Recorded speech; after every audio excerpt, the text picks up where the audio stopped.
Nina bakambombosho omnyama indaba ze1KZN TV zifunda uphilano kaCebekhulu siyanemukela. Nazo ke zona ehamba phambili namuhla. Isilo siphethe imbenge ngomkhosi woselo. Inkomba nkombane ngokudlwengulwa kwengane. Kanti iFF ivulela icala abasemhlathuze. Isilo umisuzulu kaZwelithini sisingathe kumkhosi wokushiswa kothi esigodlweni kemashobeni ophongolo enyakatho nesifundazwe kwaZulu Natali namuhla. Lo mkhosi usayingxenye yomkhosi woselwa nosandeka kusingathwa kusona lesi sigodlo ngenyanga kaMasingana. Isilo umisuzulu kaZwelithini sisingathe umcimbi wokushiswa kothi nokumcimbi okukhulula isilo njoba kade sigonqile ngaphambilini kulandela umcimbi wokweshwama.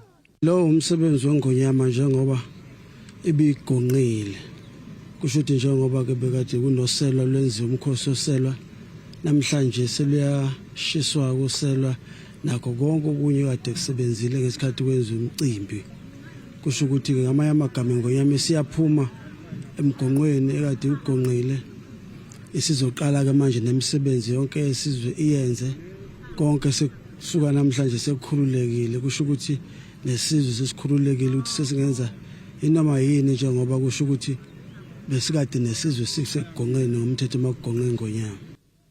Lo mcimbi wagcina ukuba khona kusaphila imbube kanti ungeminye imicimbi ebalekile kwisizwe sikaZulu. Lo mcimbi uphinde ubumbe nesizwe. Kahle umcimbi ungoqala kule ngonyama ekhona. Kusho ukuthi lokhu ugcine kuleya ngonyama.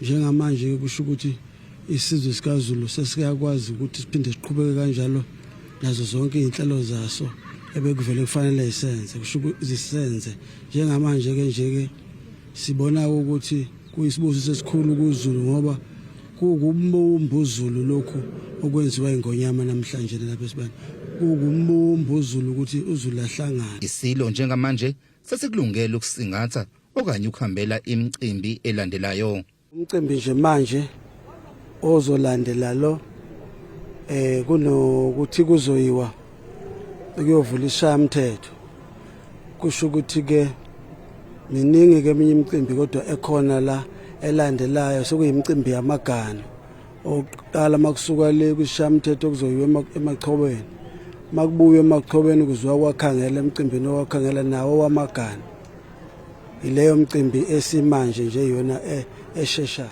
Amabutho abonakala ehlobile ehuba izingoma ephume ngumnimi wawo kulo mcimbi.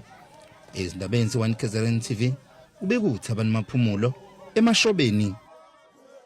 Umndeni umntwana oneminyaka emine onukubezwe ngokocansi entaba engolweni ogwini oseningizimu kwaZulu Natali usola ubudede kumbenkulisa. Ngokuchaza kagogo umntwana engeke ke simdalule ngenhloso yokuvikela umntwana uthi ingane ithathwe ngumalume ngezithuba zokugamanxa kwehora ke lesithupha ekseni njengenjwayelo nokuthe uma ngabe sibuya ke ntambama yabuya isikhindisa ngaphansi sigcwele igazi nokuthe uma ngabe ke emhlolo umntwana wabona izimpawu zokuthi unukubeziwe ngokocansi.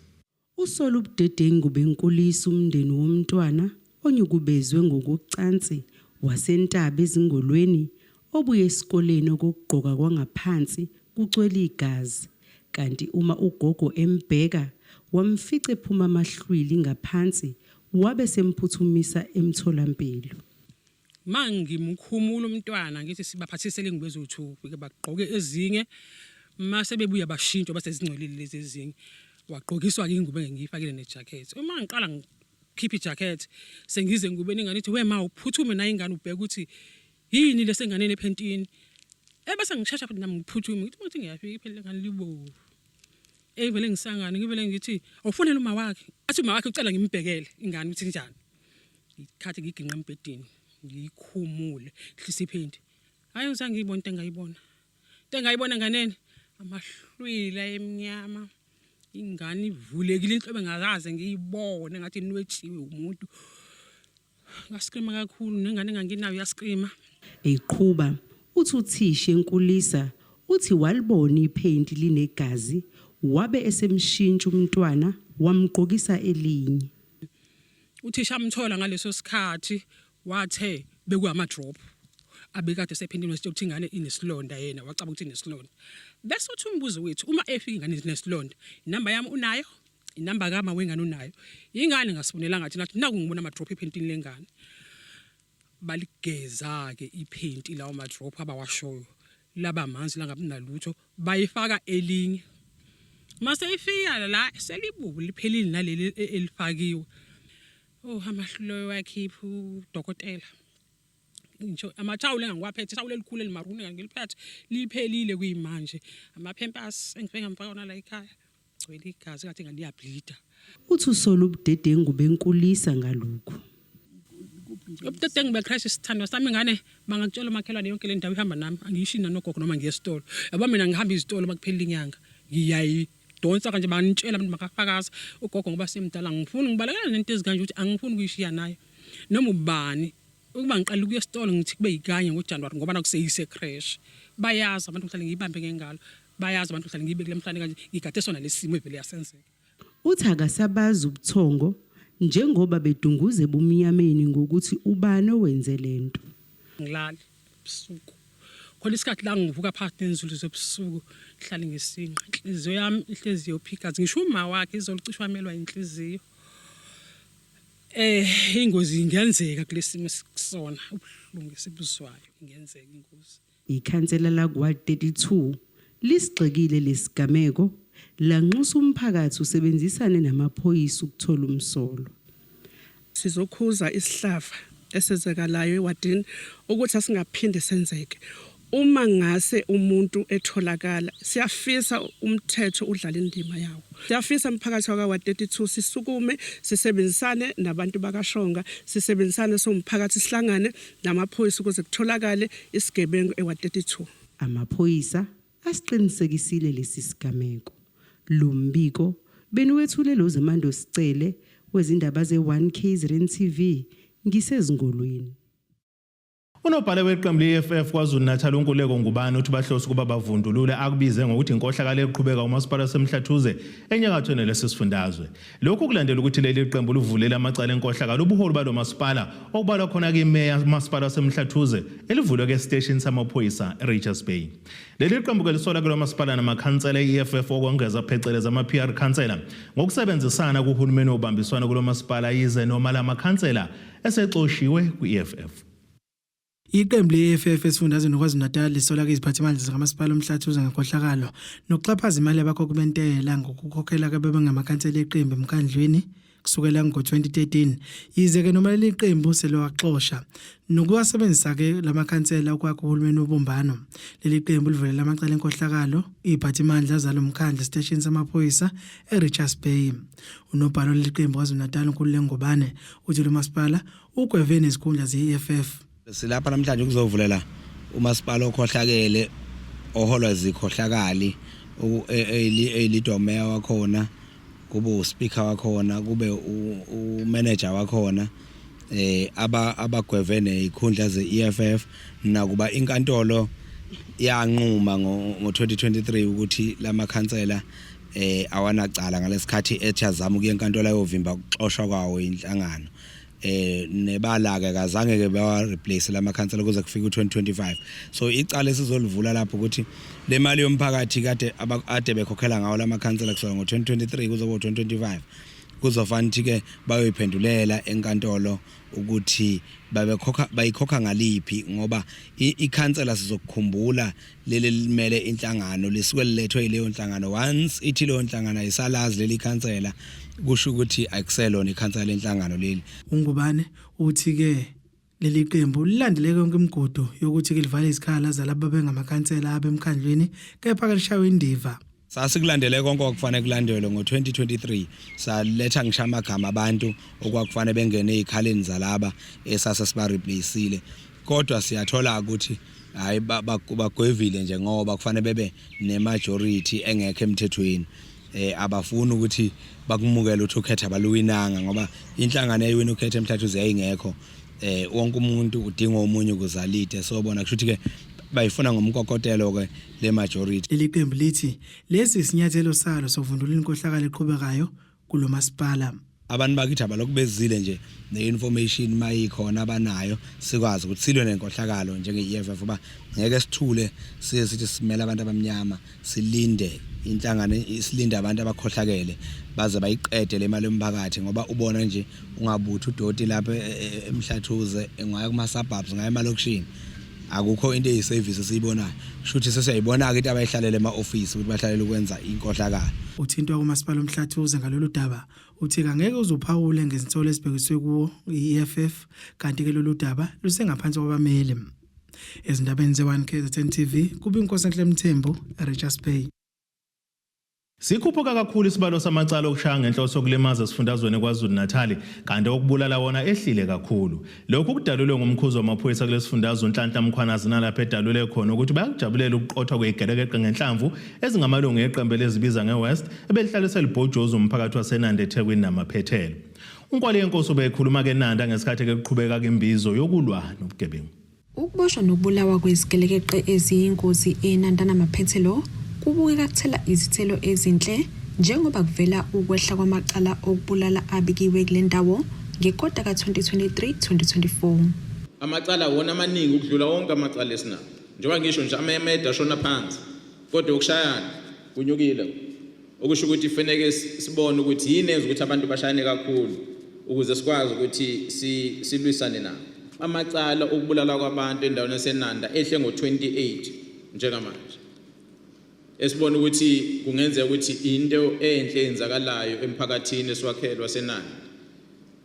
Angibalike lezi insizwa lezi kade zilele kuleli sonto esiphuma kulona. Ekade zibulala ngizingaqedi. Siyathemba ukuthi njengoba zingasekho mhlambe premier sothi sibuya sihlangana la leholo sibheke ukuthi sebebangakika babulawa kusukela manje bese sibona ukuthi inani lehle kakhulu. Ngoba laba uyibona ababulali baloke bencipha kancane nje emphakathini. Siyakujabulela ke lokho samaphoyisa. Muva nje kuqubuke iqembu lemgulukudu eNanda elizibiza ngeWest lasabalalisa izinkulumo ezishaqe umphakathi ezinkundleni zokuxhumana ngemuva kokubulawa kwebungumholi wabo betholene phezulu namaphoyisa nokuveleke ukuthi kukhona nabaneminyaka engaphansi kwelishumi abangamalungu alo. Ushonileke lo leader wabo kade ngcwatshwa ngesonto edlule. Azange kwenzeke lutho lento ade besabisa ngayo. Angazi ke noma mhlambe akwenzeki lutho ngoba laba bathathu abashayisa abahlangane namaphoyisa badubuleka bashona. Siyazi ukuthi ingcenye yabo ibona ade bekuma social media. Asazi ke nomhlambe ukuthi bathuswa yilokho yini ukuthi amaphoyisa wagcinile ngeleader yabo le. Nalaba kade betshela ukuthi bayavumbuka amaphoyisa asezoqhubeka. Amaphoyisa awasebenzi ke wodwa asebenza nomphakathi. Ngithi akuncome nje usizo sinalo esithole emphakathini ngoba ngaphandle komphakathi angeke sibathole labafana. Ngaphandle komphakathi lezi ngane zizophuma esikoleni ziqhubeke zenze uganga. Siyathemba ukuthi njengoba kade kunembiza namhlanje zizobuyela esikoleni ziyofunda ziyeke uganga. Utshwala izidakamizwa nokunye kudalulwe njengezona zinto eziyimbangela yobugebengu kule ndawo. Amaphoyisa athi ke azosebenza ngokuzikhandla ukuvala ompompi bezidakamizwa. Thina ke samaphoyisa sizoqiniseka ukuthi siqhubeke sibheke ukudayiswa kwezidakamizo ama-drugs la kuyiwona enza lezi ngane zihlanye ukuthi zama ukwavimba. Siyazi ukuthi aqhamuka ngaphandle kwezwe angena la eSouth Africa ukuthi azomosha isizwe. Sisebenza nozakwethu ukuthi zama ukuthola usizo ukuthi sikwazi ukuvimba la ingena khona ukuze angagcine engafikanga la ngoba uma ngabe engafiki la njengoba notshwala singabufuni nje kakhulu ingane zala ngeke zibe nodlame lezi nalo ngeke zenze ubugebengu lokho ezibenzayo. Izili-15 izigebengu zaseNanda ezibushiwe nezisalinde kuthethwe amacala azo. Ake siyetolweni nebesilo sophinde sibuye futhi nezinye zindaba.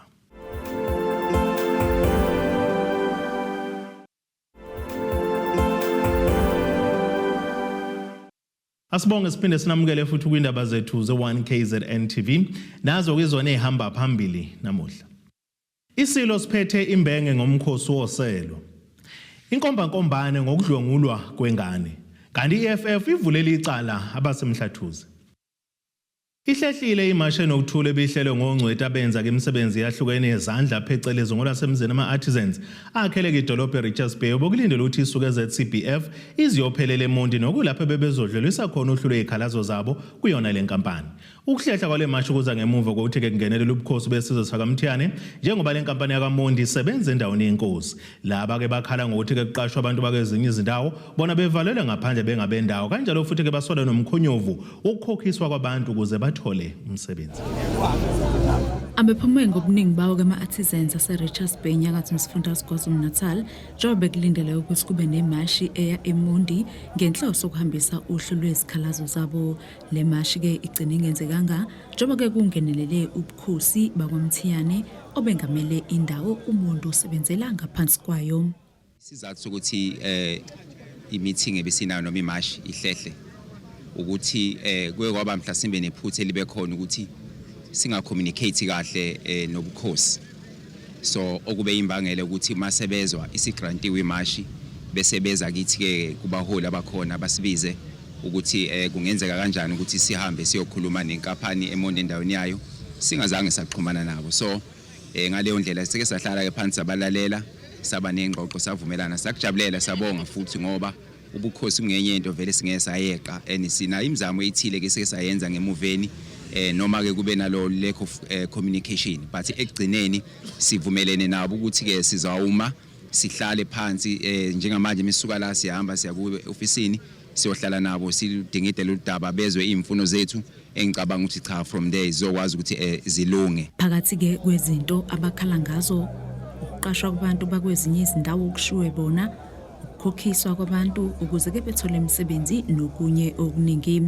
Lapha namhlanje kuzoba nesiteleka besizoba khona besemthethweni bese approviwe umasipala sina ama-ambulance sikhona amaphoyisa kusona bekuyisiteleka nje semthethweni kodwa kakhulu inhloso nqangi yanamhlanje bekuwukuthi siya eMondi siyobeka imemorandum noma izikhalazo zethu njengama-artisan ase-Richards Bay ukuthi sibonakala singabantu abanganakiwe nabantu abangawuthola umsebenzi befisa ukusebenza. Kuphuma abantu kuqhamuka abantu bakoMpumalanga bagcwele eRichards Bay manje kuqhamuka abantu bakoStenga amakhaladi agcwele eRichards Bay azosebenza ama-artisans eRichards Bay uwelder ufitha uboiler maker bahleze emakhaya. Silapha ke besithi silwa into enjalo singabahlali base-Richards Bay abangama-artisan. Laba ke bakuchitha ukuthi ki-Richards Bay ayinabo abantu abanezimfanelo zomsebenzi nokugcina kuze kuqashwe abantu bakwezinye izindawo. Laba bathi ke lento yokuqashwa abantu bokufika kushiwe bona isibadalela isinkinga njengoba bona besithola sebehleli emakhaya. Nalento yama-agents atholela abantu umsebenzi bayikuhlikiza njengoba bethi ke idonsa amanye amaphesenti emholweni wabo uma ke sibatholele umsebenzi ngakho bafuna ukuthi ke basifunele bona imisebenzi. Sinamaphepha sinama-qualification lonke uhlobo lomuntu lukhona la ma-manager ama-QC kahle i-Richards Bay angeke ibe ngaka ingenawo ama-artisan. Amampunge nje lawa avela ukuthi eRichards Bay awekho ama-artisan kuze kulandwe abantu bakwamanye ama-province. Nathi ke nje ngomkhakhisi kuwo siyasebenza kwamanye ama-province sibuya khona kuMpumalanga Limpopo everywhere siyahamba ngama-artisan kodwa silandela umgomo wakhona asikwazi ukungena siqala umsebenzi abantu bendawo bangakangeni. Lesikezi indaba zo-1 KZN TV ngenguSamuel Ngqulunga ngise-Richards Bay. Bathi bafuna ukukhokha ke imali yokuqasha inyanga zonke abahlali basehostela laseMgungundlovu maphakathi nelekaMthaniya kepha bathi lokhu bafisa ngoba ke kuqale ngokuthi kulungiswe leli hostela kuqala.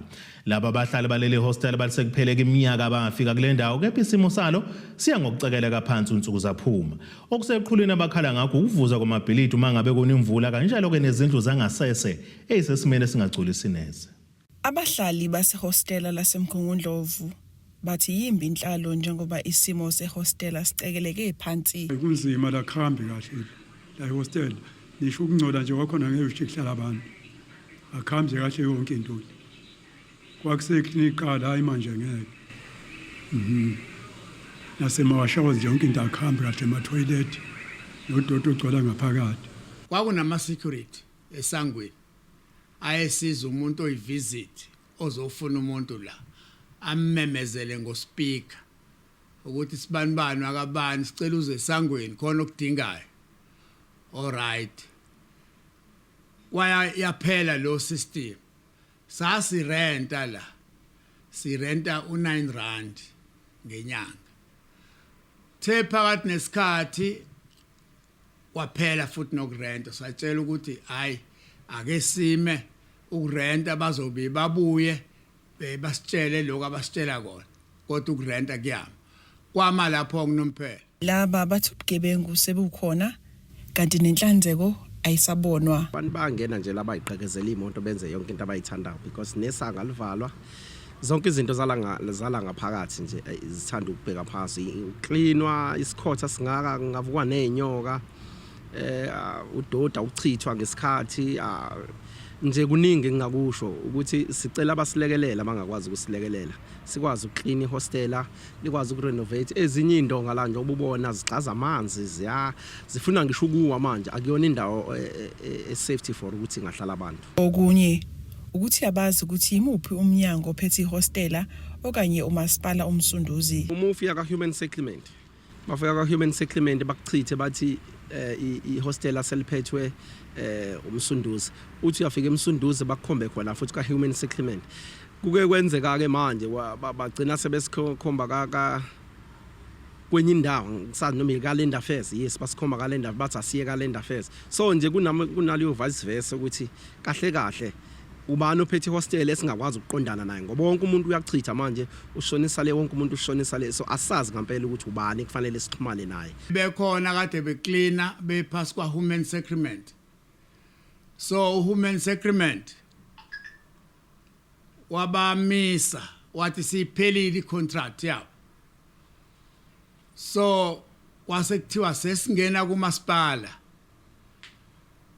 umasipala bekufanele athathe take over ngabantu abazoqhubeka noclean awangakwenza umasipala lo angibazi ke babefika la khona bake bafika sengikhohliwa amagama ezindabeni ze1KZN TV ku-Ayanda Dube semgungundlovu Buye kuyithemba kwisagugu esineminyaka engama-63 63 obudala sasendaweni yakathela wayeke Port Shepstone ogwini oseningizimu KwaZulu-Natal ngekhathi ke sithola kumazisi okokuqala ngqa empilweni yaso uNomusa Mbali uthi ukukhuliswe ngabazali abebeziphuzela amambawu baze badlula ke emhlabeni bengamshayelanga umazisi uthi ujabulela ukuthi ke usezokwazi ukuvota kanye nokuhola imali yesibonelelo sikahulumeni Kulokoza inhlasi yethemba kwisagugu esineminyaka engu-63 ubudala ebesingenawo umazisi selokusazalwa lesi saguga sithi abazali baso kwakungabantu ababeziphuzela benganaki baze badlula emhlabeni bengamshayelile umazisi abazali bami ngazala abazali ebebephuza bathi bephuza ngiqala ngithi ngizohlakanipha baloko beqotheka ngangikwazi ukushayela i-ID ngwasuka omunye usisi wami omdala wathi yongishayela yangaphuma futhi ithathe iminyaka emibili ngaphuma hayi ngakhathala waqotheka futhi naye washona ake ngabe ngasala ke manje owinhlangano engenzinzuzo uphakamisa abebelekelela lesi sagugu ukuthi sithola umazisi uthi balisukumela udaba ngoba ngisho abazali bagogo nabo babengenawo umazisi 2022 ila sathola khona ukuthi ugogo Mbali akanayo iID akakaze abe nayo empilweni yakhe okunye bekumkhathaza kakhulu engabi nayo kwakhe iID ukuthi ubezalwa abazali abangena iID kuphinde kuzoba ukuthi nama siblings wakhe ngokunjalo abekade engenawo ama ID kwazi kwafika ekseni ayashona kwawona kuhambe kwahamba ke washadela kaKhowa nakuba eshadele kaKhowa still ufana nokuthi umshado wakhe awukho ngoba awubhalwe indawo into ebemkhathaza kakhulu ukuthi uma kwenzeka eshona kuzokwenzakalani njengomuntu oshadile nanokuthi bekumkhathaza kakhulu ukuthi empilweni yakhe akakaze aze avote nje enhlobonhlobo uthi ugogo ke wagula ngenxa yokungaphumi kwamazisi wakhe ke kube umqansa kakhulu ngoba enye into ebemkhathaza kakhulu ugcine ewumuntu ophathwa istroke ngakho kona ukuthi iID akanayo uma eseshawa istroke nalokho ke kwaphinda ngokunjalo kwenza ukuthi iprocess ayiphinde idelay uqhamuka kwaHome Affairs ogwini uthi bakhuthaza abazali ukuthi bashayele abantwana isitifiketi zingakapheli izinsuku ezingu-30 umntwana ezelwe ukubalekela izimo ezifana nalezi zikagogo umthetho wase South Africa uthi kufanele makutholakala ingane yenzelwe isitifiketi ungakapheli u30 days. Uma ke ukuthi umuntu akanayo iID ngezathu ezithile kufanele ukuthi akuchaze eminyangweni ngoba khona abanye izingane ekwazi ukuthi yenze isitifiketi kodwa umuntu uthola ukuthi uyitshela yena ukuthi ngoba iID angakabe nayo ingane ngeke ikwazi ukwenza isitifiketi. Kubalekile ukuthi asazise njengomnyango ukuthi nginengane encane kodwa ipasa ngabe nalo isitifiketi sengane siyakwazi ukuthi siphume. Lokho ke kuyasiza ngoba kwenza ukuthi singafiki kulesi simo esikuso njengamanje sikagogo. Iqhubha uthi umazisi ukhiye ukuvula izinto eziningi. ID iukhiye wokuvula izinto eziningi. Ugogo mina ngumbona ubekwe esinye isimo njoba bebesho ukuthi ngathi usethanda ukushaya istroke kodwa kuthe makuzwakala nje ukuthi hayi ID sikhona gogo ID number usuyitholile wavela wasinda ugogo walulama okuyikhona okusijabulisa kakhulu. Ugogo uthi ubonga bonke ababe nesandla ekuthena athola umazisi. Bengizwe nginesifuzane Nkosi ngendlela engibonga ngayo usizo engize ngaluthola bengingazi bangizolithola kanjani. Lo mbiko beniwethule lo zamando sicele wezindaba ze1KZN TV ngikwathela wayeka ePotchefstroom. Ake seyitolo sophinde sibuye futhi nezinye zendaba.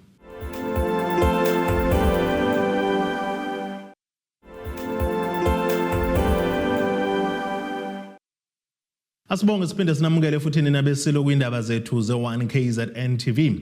Nazo ke izona ezihamba phambili namuhla. Isilo siphethe imbenge ngomkhosi woselo. Inkombankombane ngokudlwengulwa kwengane. Kanti iFF ivulela icala abasemhlathuze. Ake sibheke engosini yezomnotho.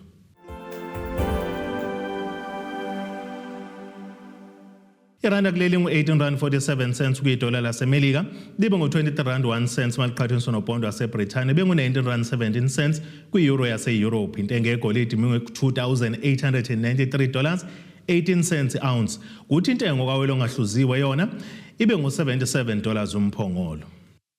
Ake sibheke engosini yezemidlalo. Sishawe ngencithakalo yeqembu lezikamagebhula iOrlando Pirates isicelo ke seqembu laseGibhithe iZamalek sokufuna ukuthenga umdlalo wezimnyama uRelebohile Mofokeng ngemali engango-25 million yamarandi. Kuvela ukuthi ngosuku lomhlaza ziyishagalombili kwephezulu okusuku kwavala ngale windi lokuthenga kanjalo nokuthengiselana ngabadlali kwiligi yaseGibhithe. iZamalek yabeka etafuleni lezimnyama imali engu-25.8 million yamarandi. Ifuna umfukeng ngephezi kamagebhula zasha phansi ngonyawo zathi cha angeke nikubone lokho. Lo mdlalo neminyaka ngama-20 yobudala useyishayeleke iPirates amagoli ayisishagalombili walekelela kwali-11 kule season. Ake sibheke nasesimo sezulu esingalindeleka.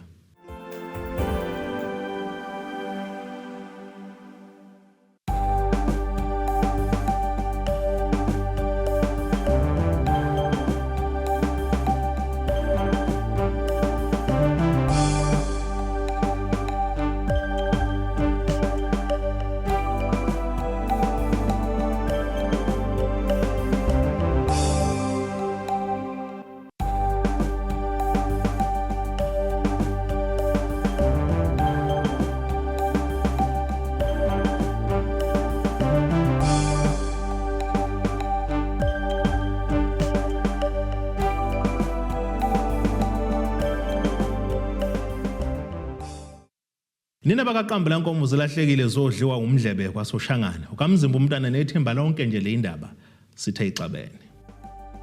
Abethuli bethu bezindaba baxhaswe iThulis Bayview Bridal. Ungabashayela kulezi zinombolo ezivelile.